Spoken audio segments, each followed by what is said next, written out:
dans Mosaïque Salsa, le podcast qui t'emmène au cœur de la salsa portoricaine en explorant sa danse, sa musique, son histoire et sa culture. Moi c'est Manon et sur cet épisode, je t'invite à découvrir ce qui se cache derrière les paroles des chansons sur lesquelles on danse. Cette semaine, c'est Mercedes qui vient en discuter avec moi. Hispanophone bien sûr, mais également danseuse de salsa depuis plusieurs années. J'étais ravie d'en discuter avec elle. Bonjour Mercedes. Bonjour Manon. Est-ce que tu peux te présenter ? Me présenter. Alors, je m'appelle Mercedes, facile à retenir. Je suis espagnole, j'habite ici depuis 11 ans. Je suis une passionnée de la salsa et c'est l'une des choses qui m'a beaucoup marquée quand je suis arrivée à Paris. La scène de la salsa à Paris qui est incroyable. Voilà. Tu es espagnole et j'avais envie qu'on fasse un épisode ensemble qui parle des chansons et que tu me racontes un peu ce que ça dit. D'accord. Quelle chanson tu as choisi en premier ? Alors, j'ai choisi une chanson qui me fait rêver à chaque fois que quelqu'un la met en soirée. C'est Oiga mi revea de l'orchestre Guayacán. Voilà. Pour moi, c'est trop joli, je m'en lasse pas de cette chanson. Et la deuxième, c'est un son de Benny Moré que j'ai découvert lors d'un voyage à Cuba. Donc la première, Oiga mi revea, je le prononce mal ? Non, très bien. Ok.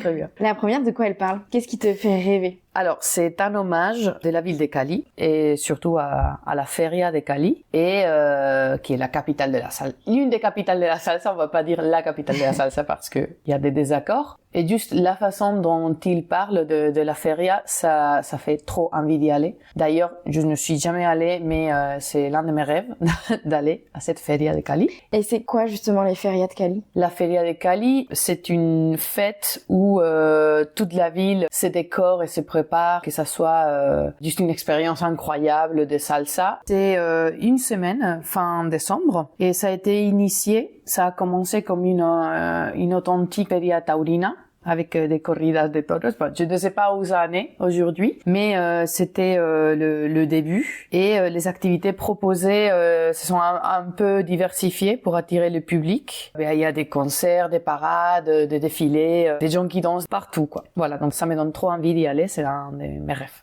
Et si on repart sur la chanson, il y a des phrases qui te marquent, est-ce que tu saurais me dire ?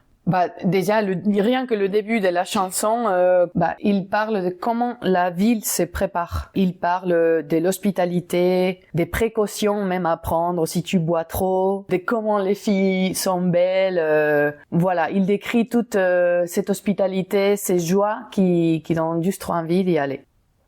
Si huele a caña, tabaco y brea, usted está en Cali. Ay, mire,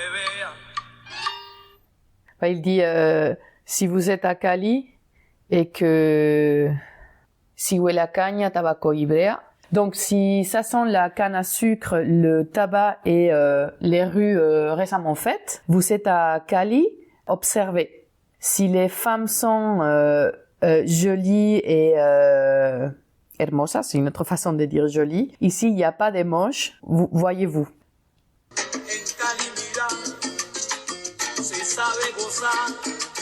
C'est ça avec gozar, c'est quoi ? On sait s'amuser ? Oui. Voilà, gozar, c'est s'amuser. Mais c'est un mot qu'on va pas utiliser en Espagne. En Espagne, on dit pas a gozar. On va dire pasárselo bien, on va dire d'autres mots, mais voilà, c'est parfois moi-même j'ai du mal à comprendre certains termes. Voilà, même si on se comprend, il y a des termes qu'on n'utilise pas. On sent vraiment la fierté ça, du pays, de la ville, des habitants. Ouais. Il y a personne qui est moche ici, c'est... Oui. C'est drôle. C'est joli. Je sais pas si en Espagne on dirait ça. Mon Cali est en train de s'habiller pour vivre sa fête la plus populaire avec la canne de sucre, l'herbe et la paella. Jusqu'au petit matin, il y aura des corridas de toros. Encore une fois, vu qu'on est en 2024, je sais pas où ça en est, ça. Et à la nuit, fête et rumba. Regardez, à Cali, on sait gozar, on sait bien s'amuser. Voilà.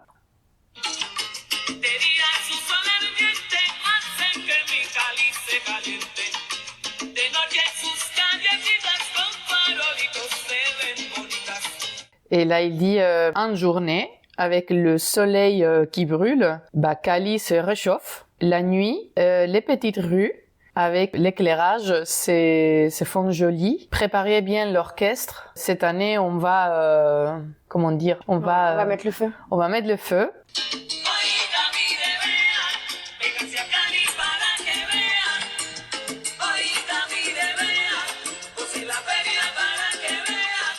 Là, il dit, oiga, mire, vea, écoutez, regardez, observez, je sais pas. Venez à Cali pour voir, profiter de la feria. Si vous arrivez, váyanse entonando, j'imagine qu'il veut dire, parce que même le chanteur, il fait un geste avec la main pour boire. Genre, mettez-vous dans l'ambiance avec un verre. De danse en danse, vous allez vous sentir de plus en plus à l'aise. En journée, à la plaza, avec les corridas de toros, la nuit, dans les petites maisonnettes où il y a la fête.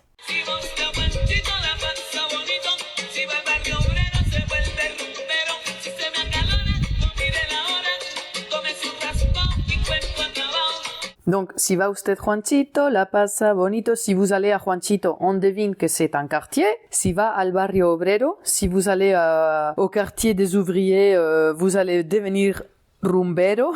Si se me acalora, no mire la hora. Si vous commencez à avoir chaud, j'imagine, à vous amuser, ne regardez pas l'heure passée, buvez un coup et tout ira bien. Voilà, et j'aime particulièrement un passage quand il dit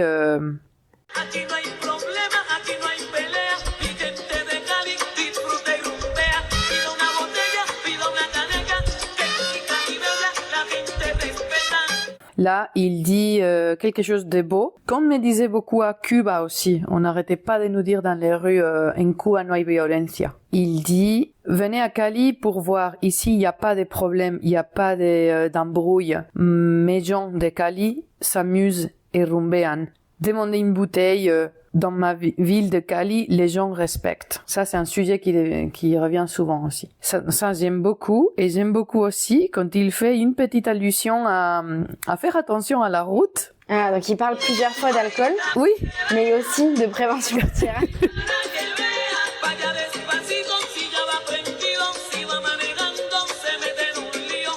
Donc, il dit allez doucement. Si vous êtes déjà prendido, j'imagine, pareil, un terme qu'on n'utilise pas en espagnol, mais on devine qu'il dit si vous avez déjà bu un peu. Si vous conduisez, vous allez vous mettre dans un lío, dans un embrouille. Vous allez avoir des problèmes. Donc, restez là où vous êtes. Il fait déjà jour. Reposez-vous dans la bagnole et après, vous partirez. Je trouve ça très, très drôle et très mignon à la fois.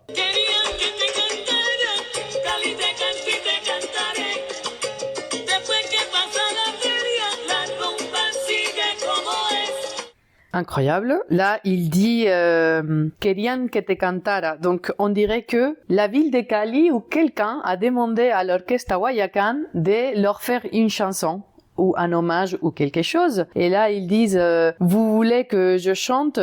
Cali, je te chante et je te chanterai. Même après la feria, la rumba reste là. Ici, on démontre que les femmes de Cali ont sabrosura. Parce que elles bougent les hanches, enfin, la cintura, la taille. La taille, les femmes de Cali ont sabrosura parce que elles savent bouger la taille. Sabrosura, c'est quoi? C'est de la sensualité? Sabrosura, c'est avoir sabor, avoir de la grâce. Ouais, je trouve ça trop beau. Parfois, je me mets à chanter pendant que je danse, tellement je suis dans le truc. Parfois, je dis au leader, désolé, je vais faire un peu de karaoké parce que là, j'adore. Et la deuxième chanson, Bonito y Sabroso. Ouais. Qu'est-ce qu'elle raconte? Alors, déjà pour Benny Moré, moi j'ai un historique, il y a un historique qui m'a particulièrement marqué avec ce chanteur que je ne connaissais pas. Je l'ai connu en 2019, honte à moi. Je pars à Cuba. Et sur place, j'arrête pas de voir Benny Moré. Ça faisait 100 ans qu'il était né. Il est né en 1919, ce monsieur. Et partout, il y avait Benny Moré. Et à un moment, je suis rentrée dans une librairie et il y a un monsieur, enfin le libraire, à qui j'avais du mal à comprendre parce qu'il avait un accent très très fort, qui me parlait aussi de Benny Moré. Il y avait des livres de Benny Moré. Et là, je lui ai dit à un moment, mais c'est qui Benny Moré? Et il m'a ouvert grand les yeux et il m'a dit, c'est el mejor sonero de Cuba. D'accord. Donc, je me suis intéressée à Benny Moré. Je me suis dit, il faut absolument que je connaisse Benny Moré.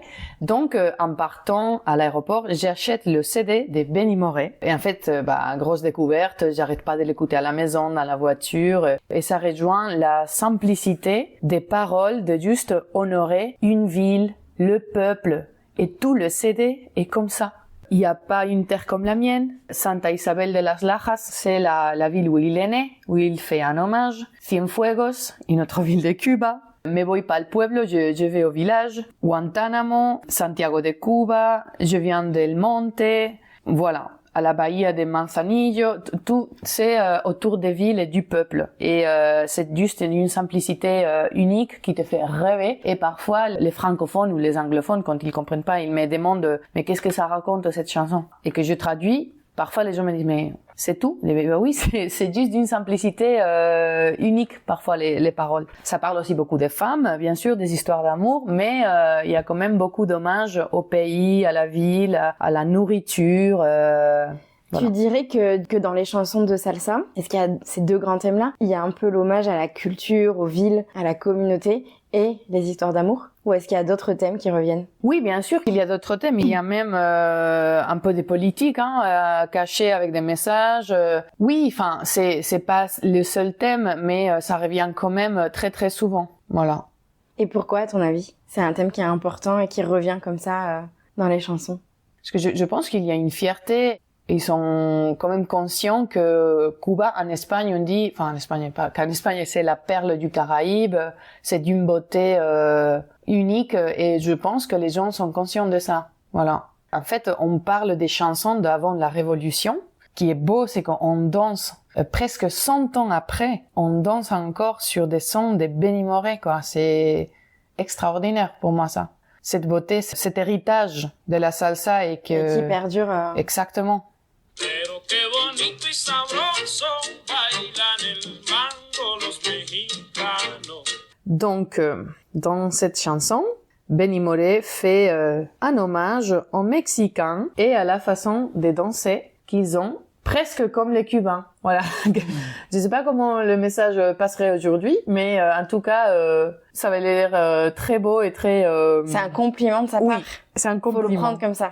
Oui. Faut le prendre comme un compliment. Voilà, parce qu'on parle d'une chanson qui a peut-être 80 ans.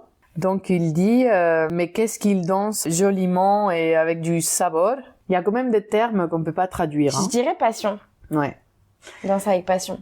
Des Mexicains, ils dansent, ils bougent les bassins, la cintura encore, la taille et les épaules comme los cubanos, presque comme les Cubains. Donc, pero qué bonito y sabroso bailan el mambo los mexicanos. Ils commencent de parler par les hommes, parce qu'après, ils basculent aux femmes. Donc, l'hommage est à tout le monde.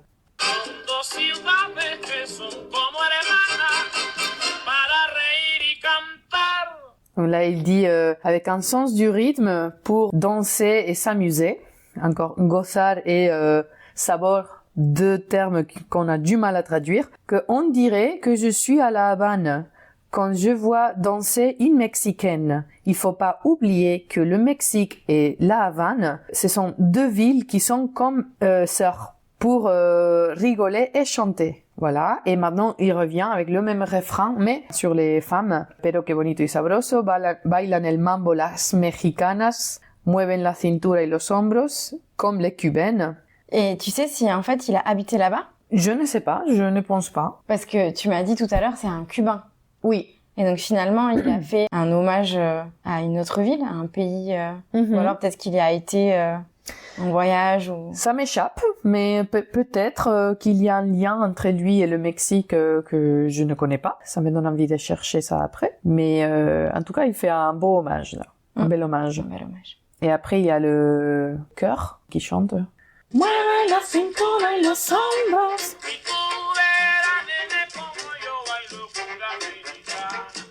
Voilà, encore simplicité musicale, en fait, des paroles. Dans sa chanson, il n'y a pas tant de paroles que ça. Non, voilà. Parfois, quand les gens me demandent « Mais qu'est-ce que ça veut dire ?» Ça veut dire ça, tout simplement. Tu trouves qu'il y a beaucoup de chansons où en fait, en salsa, où il n'y a pas tant de paroles que ça? Oui, il y a Souvent, c'est simple. Oui, très souvent. Très, très souvent, c'est simple, ouais. Tu as choisi ces deux chansons ensemble. Pourquoi? C'est quoi le lien entre les deux pour toi? L'hommage aux gens, aux villes, aux fêtes, à la simplicité, à la beauté des femmes, la façon dont elles bougent. Quand on dit il y a pas des moches ici, il y a pas voilà, les Mexicaines elles peuvent bouger comme les gens de la Havane. Voilà, ça reste des choses très simples. C'est très positif. Exactement. Il n'y a pas d'embrouille ici, tout est beau, tout est bien, il n'y aura pas de problème, il n'y a pas de violence ici, on peut gosser ensemble. C'est idyllique, c'est pour ça que ça donne envie d'y aller. Exactement.